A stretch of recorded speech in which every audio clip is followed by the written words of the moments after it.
Chandler here. You know, I used to say that I was proud to have been a part of the folk music scene of the late 80s and early 90s in Boston, which I like to think of as the great folk music scare. But then I realized, no, I am lucky. I showed up in the late 80s in Harvard Square as a street musician, and like most street musicians, was really aspiring to play on a stage, so we'd all jockey for position at the various open mics, of which there are a lot of open mics. But the linchpin of them all was unquestionably the old Vienna. Now, you had to drive a ways to get there, but that meant you had to mean it. And they always had these incredible features, and you can bet your delicious derriere that every one of them open micers wanted to be that feature.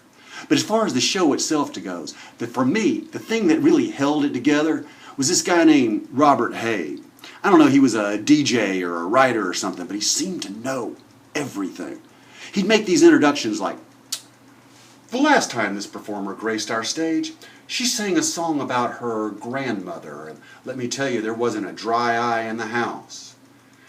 At the break, people lined up to buy her cassette called Blah Blah Blah, and I think she's working on a new project called Blah Blah Blah. I sure hope she plays some of the new material, because I know I want to hear it. She has a show at the Middle East on Tuesday, July the 2nd. How did he know this stuff? How did he remember? He did not interview us. He just knew it, and he said it, and he made us feel so important that we played our best. And by playing our best, we formed this camaraderie with other people who were playing their best. And that camaraderie was the cornerstone of that great folk music scene of the late 80s and early 90s in Boston, of which I am proud, no, lucky to have been a part of.